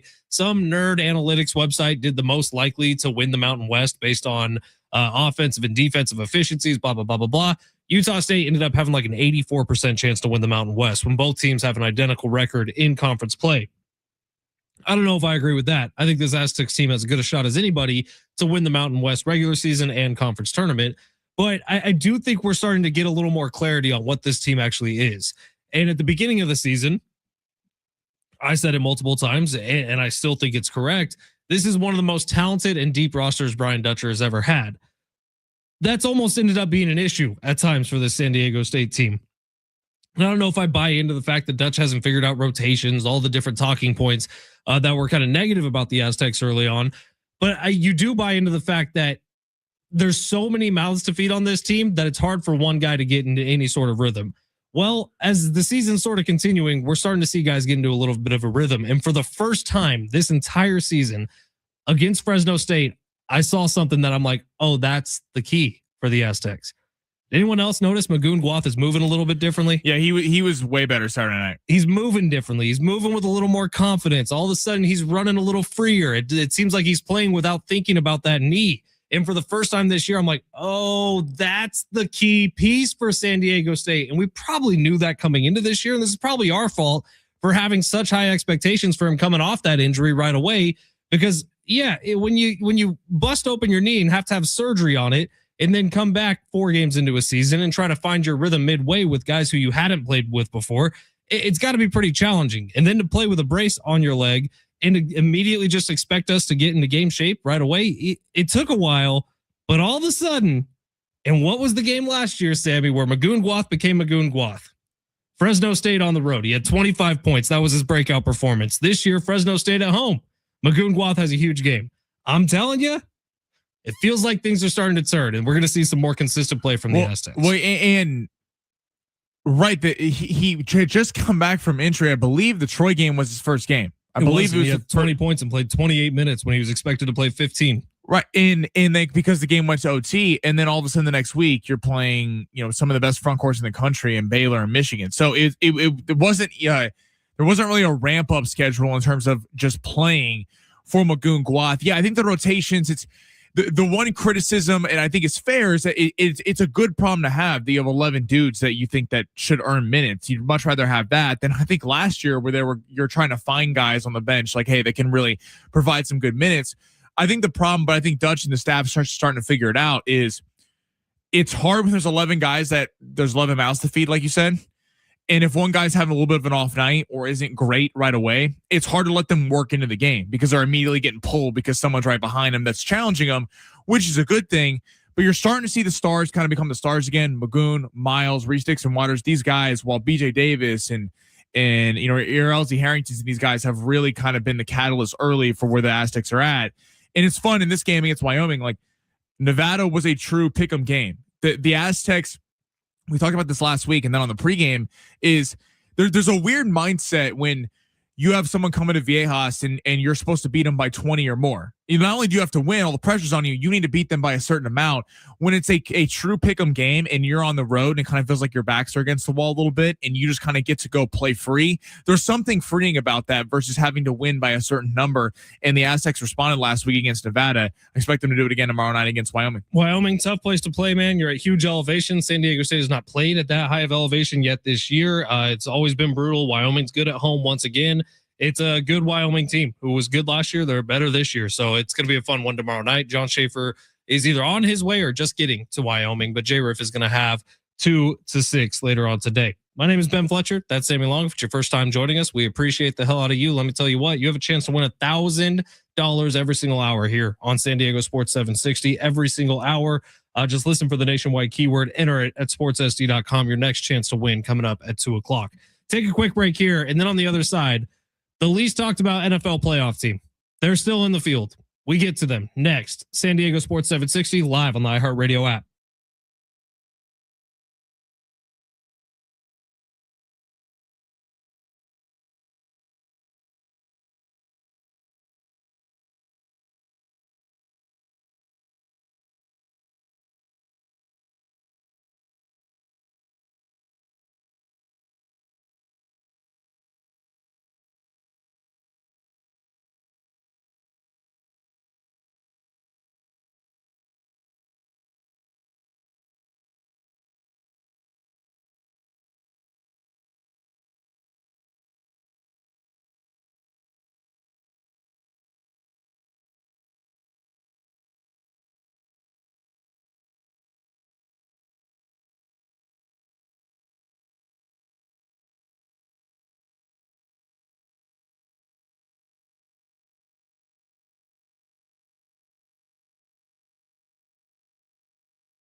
This report is sponsored by Mattress Firm. Big news of the day. Mike Tomlin has stepped down after 19 seasons as the Pittsburgh Steelers head coach. He is expected to pursue a career in TV, television broadcast. And the Lakers are back tonight after a rough outing yesterday against the Sacramento Kings. They'll be taking on Atlanta in Los Angeles.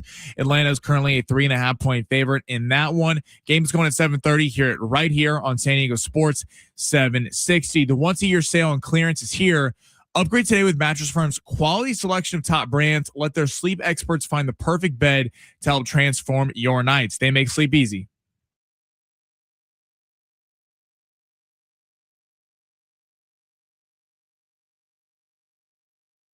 It's a little Wiz Khalifa, Sammy. We them boys. Surprised you didn't go with black and yellow on the day that Mike Tomlin stepped down. Was that a little too soon? We have a lot of Steeler fans. I thought that would be inappropriate. That's fair enough. Ben Fletcher, Sammy along with you till 2 o'clock today. Hey, speaking of Wiz Khalifa, how about a pair of tickets to go see Machine Gun Kelly? I believe it's called MGK and Wiz Khalifa coming up on May 17th at the North Island Credit Union Amphitheater. For tickets and info, visit Ticketmaster.com. You want to win a pair of tickets? Just keep hanging on. We'll give those away here in the next 10 minutes. MGK, Wiz Khalifa. That'll be a fun show. How about MGK like making the move into like punk rock? Yeah, he's had rap albums, total punker now. It's Tommy Lee in the Dirt. We got some. That'll be a fun show. I've heard he's very good in concert, so stay tuned for those. We'll give those away here in just a little bit. Before we get to the one NFL team still alive in the postseason that nobody's talking about, do we all realize that SDFC is like a month away from getting back into action? Yeah, soccer's like year round, which is crazy. It's kind of like golf. They take a couple months off, but yeah, February 3rd, it's coming up pretty soon. They have 2 games that are in the CONCACAF Champions Cup, which will be February 3rd and February 10th. And then boom, February 21st, we're back into it. SDFC, starting off with Montreal. And I guess in 2027, they're changing the calendar. They're switching up the schedule to try to align more with European soccer. But for this year, it's business as usual. 2027, a shortened calendar. 2028, brand new calendar. Do you, SDFC adjacent, do you get into the World Cup? Like this year, the World Cup will be here. Have you historically done that? Or are you like going to try it this year or not interested at all? When the U.S. women's team was awesome, I was all in on the World Cup. We watched every single matchup. My sister got big time into it, so that means the TV in our house was just on the Women's World Cup, and it was highly entertaining. Oh, it was great. They were kicking ass. Solo and Alex Morgan, that was awesome. For men's soccer, I guess in college we bet on it. I've actually surprisingly made a ton of money not knowing a lick about World Cup soccer on betting out of groups. Betting out of the group stages is fun as hell. This year I will for sure be into it because it's here. I mean, there's storylines everywhere. Now, can the American boys get it going a little bit is the question. We're going to have a long shots Golazo special. Oh, I like it a lot. We need CJ to make some special imaging with some special music behind it for the World Cup. Our buddy Jay Silv saying right back on the pitch, fellas. SDFC, it feels like we just said goodbye to the season. Remember we had that day where we were like, you know what? Thank you, SDFC, for everything you did. And now boom, boom, boom, we're back. Yeah, I know. It's tight. They're getting right back out there. And Vargas got the contract extension yesterday. So locking him up was very smart by the organization. Excited to see what they do in year 2. I think the first match back at Snapdragon Stadium is going to be at the very beginning of March. So here we go. Or no, soccer does it backwards. I think the first match back is February 21st. Sorry. It's the opposite of the NFL with how they position home team. So we'll see. I'm excited for that, man. We'll have Tom Penn on pretty soon to talk about it, the CEO of SDFC. All right, the one NFL team that for some reason it seems like we've all just forgotten about. They're a 1 seed. We talked plenty about the Seattle Seahawks. How about the Denver Broncos? It does kind of feel like they've just fell to the back burner and no one's really given Sean Payton's squad a chance against Josh Allen and the Buffalo Bills. They are the 1 seed. Now, I would agree it's a tough draw. Like I would much rather be in the Texans position right now as they get to move on to play against the Patriots. But if you're the Denver Broncos, you get the Bills in the first round or the second round, your first round. That's a brutal matchup, but you are the 1 seed. Why have we stopped talking about the Broncos? It's hard because the Broncos are one of the best teams in the playoffs in terms of pure roster. And they have a great head coach in Sean Payton and health. It all comes back to if you believe in Bo Nix. It's going to be a very interesting game because we know Josh Allen's going to show up. Josh Allen's going to make plays despite the fact that his Gabe Davis is out, Shavers is out. A lot of the receiving threats are out, and I don't know how good Khalil Shakir is and Brandon Cooks are week to week, despite them playing well last week. But he's going to make plays. They're going to score points. You have arguably the best defense in football. Houston might have something to say about that. Maybe Seattle has something to say about that. And it's going to be very telling because, like, so Drake May and Caleb Williams also have already won playoff games, both second-year quarterbacks. Because they were in the same draft class, they all kind of get grouped together. Jane Daniels, I think, has already proven his worth with what he did in year one. And it was always kind of thought that Bo Nix, like, I think people had they were cautious on Caleb getting out of the first round. The Chargers were a sexy upset pick against New England last week. And now it's kind of Bo Nix's show. You and I have both been very wait and see. I give Bo Nix credit. He's been a lot better than I think he has, that I thought he was going to be. But it is all going to come to a head. Like, they barely beat the Jets. They barely beat the Giants. They barely beat Washington. They barely beat the Chiefs third stringers. Like, there has been a lot of games that you feel like Denver should have lost this year, and there's been the multitude of fourth quarter comebacks. And now you get the ultimate test because Josh Allen isn't going anywhere in the game. They opened as 1.5 point favorites, Denver, and it quickly flipped to Buffalo. So all the public money, all the sharps are on Buffalo. It's kind of Bo Nix's show. Here's the one really positive thing I could say about Bo Nix is the dude played good in fourth quarters this year. Like, we could talk all we want about the first three. We could talk all we want about the fact that, the Jets game was close and they had a bunch of stinkers where they just pulled it out at the end. He was really good in the fourth quarter. And the one thing you could say about Buffalo, shouldn't be that hard to move the football on them. That defense is banged up, and it was Swiss cheese to begin with. Very holy. Now, to your point, Sammy, Josh Allen isn't going to let you just go in there and beat them because the Bills' defense sucks. Josh Allen's going to have something to say about it. He's going to get his points if he has to do it himself, just like he did a week ago against the Jags. The Bills will score in this game. Can Denver tamp down Josh Allen enough, and can Bo Nix elevate them late in the game? Because I would imagine this is going to be a one-score game. Yes. Can Bo Nix score that last touchdown? Well, and Bo Nix has kind of been the guy that has gotten a lot of pass this year. Rightfully so. He's been winning games. So I'm not taking it away from Bo Nix. He's been good in the fourth quarter. Like, multiple last needing a drive to score a touchdown or a drive to get a field goal to win the game, and they've done it. And he can answer a lot of questions. He can prove me wrong, prove you wrong. The Bears are where they are because of Caleb Williams and Ben Johnson. The Patriots are where they are because of Mike Vrabel and Drake May. No one's disputing that. A lot of people are like, the Broncos are where they are because they have the best defense in the NFL and Sean Payton. And I think it's a fair critique. Like, I kind of stand in that corner. Bo Nix can prove me wrong. I've never been the biggest Bo Nix guy. He's definitely improved from year one to year two. I just would not be surprised if there's a clunker from Bo Nix. And if he pulls his first three quarters, you're not going to do anything. And it comes down to a Josh Allen, Bo Nix, Josh Allen, they're going to the AFC Championship game. I don't see it from Bo Nix. But if Bo Nix wins the game, and there's a lot of pressure on Bo Nix too. I mean, you look at, so Herbert's out. He won the division. Mahomes, and we've talked about it a lot, Mahomes, Lamar, and Burrow out of the playoffs. You take Josh Allen out, I mean, this is the real opportunity for them to go get the Super Bowl. And then he's also kind of being compared to Drake May and Caleb because they were in the same draft class. And a lot of people want to put Bo Nix over the top, but in terms of, like, this is kind of his show. His second playoff game, second against the Bills. Can he come through? It's going to be fascinating, man. That game circled Saturday, I do feel like is the better day. Don't you think? Saturday, that's the early game, Broncos, Bills, and then the late game is Niners, Seahawks. And then on Sunday, Bears, Rams is the late game at 3:30, and Patriots, Texans is the early game. Would you have the Bills favored right now? It feels like a very similar situation to the Jags. Like, the Bills come into that game as with the worst roster, but they were favored. Was that 3.5? I think they Buffalo ended as a 1.5 point favorite. 1.5, but there were times during the week where it was because Jacksonville was initially the favorite, and then it kept kind of bouncing back and forth. And so, but this is a very similar situation. Like, Denver's roster is better than Buffalo's roster. Josh Allen himself is getting points for this, and so that's why Buffalo's favored by 1.5, which is essentially also how injured is Josh Allen? Josh Allen got beat to crap in that game. Yeah, I think the NFL's concussion protocol needs to take a look at that game a little bit. He's on the sideline. He's like shaking his head. He's like, I'm fine. I'm like, yeah, look fine. That looked like a pretty aggressive hit. It was, maybe this was like 3 years ago now. I seem to remember, like, Russ was on Denver and for sure got a concussion. And then all of a sudden he's right back out on the field. I felt similarly watching Josh Allen, but also for the NFL, Josh Allen's not in that game. Come on. We almost had a Jackson Dart, Brian Dable situation where Brian Dable was trying to get in the tent, Yeah, except Roger Goodell's the one getting in the tent. He's like, no, he's fine. He's Get him- fine. get him He's out good. there. Let him out. We He's need good to go. Josh Allen in this football game. Who's the Bills' backup? Is it Trubisky? Yeah. Josh. Josh Allen's Josh. ACL snapped in half. They're like, you're fine. He's good. Send him out there. Seriously, he went into the playoffs with a nearly broken ankle, if you believe some reports. He went into the playoffs and then immediately gets in, and in the first half what looked to be a concussion, gets it immediately, And then his hand gets ripped.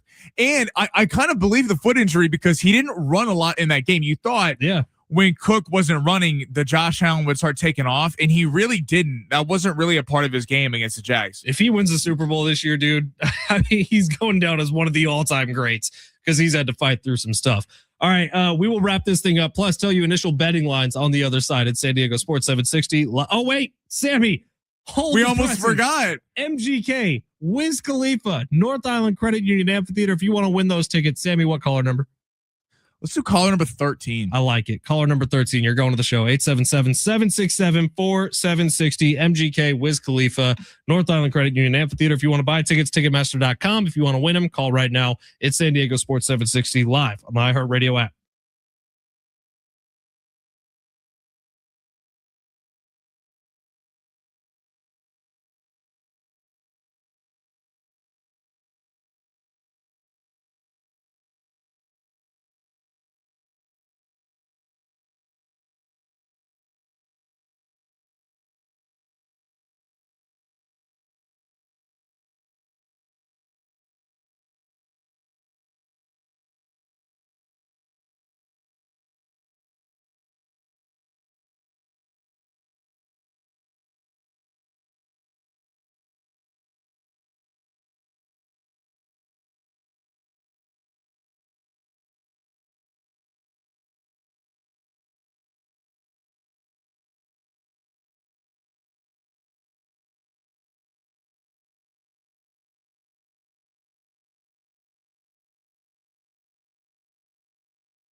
Man, that last Dan Patrick promo made me hungry. Presented by Bacon. Are you kidding me right now? I was on the phone with Budweiser Scott. What, it was just bacon? It was Heartland Bacon, I think. I made a whole mess of bacon last night. I can't wait to get home and eat bacon that. Oof. Doesn't get talked about enough. Bacon is elite, man. All right, 3 stories happening around San Diego that I'm going to rip through quickly. None of them have anything to do with sports. Well, maybe one of them could be a future sport, but we'll get to that one last. Story number 1. Did you see the video of the freaking dog hanging off the side of the boat saying what up to a humpback whale? No. Happened right off the coast of San Diego. And I swear to God, it looks like the dog and the humpback whale were communicating with each other.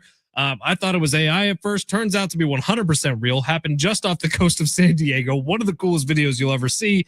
Promise you, look it up. You won't be disappointed. I will check that out. I've not seen that. All right. Second, it was a yellow lab too, which that's like the best type of dog ever. So don't be discriminating dogs. I like chocolate labs too, but I am a lab guy, which makes sense that I have a literal Tijuana street rat as a dog, and his name is Brock. Rat. Story number 2. Did you see the video of the 2 dudes who were on top of the Pacific Surfliner train? No, I don't. Where are you surfing. seeing this stuff? It's everywhere. These are all happening in San Diego somehow, which is the only reason we're talking about it. But literally, one guy laying down taking a video on top of the train as it's moving up the coast. It was in Solana Beach. That's just. By the way, I love that station going out. Like the train's fantastic.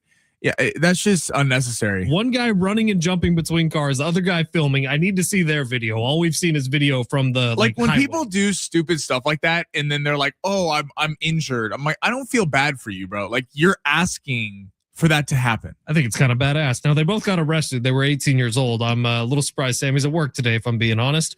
I'm not. Am I 18 years old? No, but I thought you might be a train jumper. Story number 3. I'm definitely not a train jumper. More likely to be Sammy Long. 21 people just got arrested in San Diego for living out Fast and the Furious in real life. A street racing ring has all been arrested in San Diego, or at least charged in San Diego. For running illegal races over the last year and a half. Imagine being like a detective or a cop, and you're like, "Hey, what'd you do today at work? Oh, I just arrested all these kids for doing trying to be Vin Diesel and Paul Walker. Like what are we doing here? Like." Again, authority getting in the way. These are 2 cool things that have happened over the last, San Diego wants some street cred. All right, we got dudes jumping on top of trains like James Bond. Is this like a Tokyo Drift situation, or is this like just a street race drag? They were using some social media app that I haven't heard of to organize meetups where they would all meet up, do donuts, do burnouts, and then actually do 40. What is it? 140 at a time. That's the line from. What's the line that Vin Diesel has? 1/4 mile at a time. 1/4 mile at a time. They were doing the 1/4 mile drag family. Races. So again, 2 things that I thought were pretty cool, but I guess people are going to jail over. So congratulations, San Diego. Ben Fletcher advocating for bad behavior in the greater San Diego area. Yeah, the coolest dude in all of media history, James Bond, does it, but you shouldn't do it.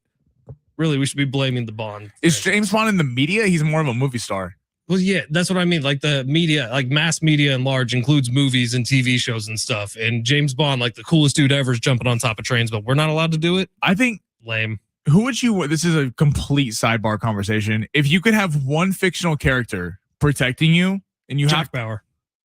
I was gonna say, don't even have to think about it. People don't give Jack Bauer enough credit. Jack Bauer, dude, was on heroin, withdrawing, and the actor and the character. Hey, don't worry about Kiefer's personal life. Literally withdrawing, infiltrating drug rings like that. That's who I want. Everyone wants James Bond. Is great if you're in a high profile dinner and you're having to work your way through a crowd. Ethan Hunt would be good for Mission Impossible. Jason Bourne. I'll say Jason Bourne and Jack Bauer have the 2 toughest chins in all of movie history or TV history. Now, if I'm on the run, Jason Bourne, because his ability to use just random that pen you're holding, he could definitely take some people out with that. Was that number 2? I think it was Bourne Supremacy. He takes a ballpoint pen, he disassembles it and kills a guy with it. Remember when he gets shot and he just runs into the CVS or whatever, and he grabs the bottle of vodka and he just dumps it and bandages himself while they're chasing him. See, I was going to get to betting lines here, but I'm glad you're bringing this up, Sammy, because I've found out what my issue was with the finale of Stranger Things. I'm telling you, I found it out. I figured it out. And now when we're talking about Jason Bourne and Ethan Hunt and Jack Bauer, I know where you're going with this. Stranger Things was great when everybody wasn't talking about all the plot holes and all the fallacies with it. And then season 5 comes out and everybody starts dissecting everything and saying, oh, well, the color of this switch is wrong, so it couldn't possibly be this, whatever, blah, blah, blah, blah, blah. Movies and TV are better when you're saying, yeah, Jack Bauer can't be knocked out because he's Jack Bauer. Well, here's the problem with Stranger Things finale is there wasn't enough resistance. Oh, you mean the villain who you spent 10 years building up dies in 5 seconds, or spoilers. Dump that, Sammy. YouTube only.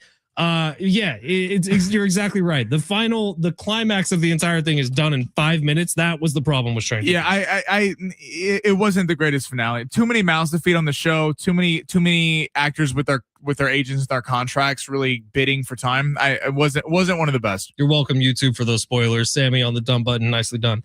All right, NFL betting lines. These are where things stand as of right now. I wonder how much this is going to change over the next week and a half or so. Buffalo favored by 1.5 over the Broncos on the road. That's in Denver, which would mean Buffalo on a neutral site would be. But they open 4.5 point favorites. Yeah, but they open as Denver 1.5. That got swung because people bet them. All right, Patriots are favored by 3 against the Texans. I got to be honest, I'm a little surprised with this line.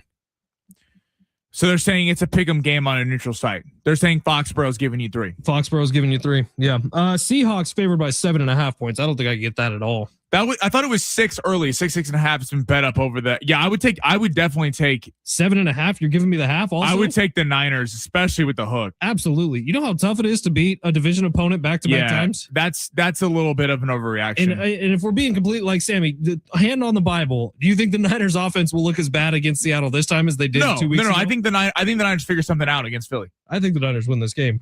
I feel better about this game than I felt about the Philly game. All right, Bears, Rams, that's the 2-5 game. LA favored by 3.5. That was the one betting line that I saw, and I was like, yeah, feels right. But the big question mark there is his finger messed up? Yeah, Stafford's had some weird injuries. Like that's an underlying storyline that's not getting talked about enough. That if it's freezing cold in Chicago and his fingers messed up, could be a real problem. So in the fourth quarter, he made some huge throws. Like that throw to Colby Parkinson was the perfect throw at the perfect time. And Stafford's hand looked like it was bugging him early in the game. And I don't know if he got one of those special magic syringes at halftime or something. His go juice. But he comes out in the fourth quarter and plays excellent. So yeah, I don't know, but that was the one line I saw. And I was like, yeah, the Rams should be favored by 3.5. All right, that's it for us today. Jonathan Rifkin, our very own J-Riff, is coming up next. John Schaefer en route to Wyoming. John Schaefer may join J-Riff for a little bit, but it's J-Riff's deal. Coming up next, San Diego Sports 760 tomorrow. MGK tickets plus 2 pairs of Aztecs basketball tickets for their game this weekend against New Mexico. You don't want to miss it. We'll see you tomorrow.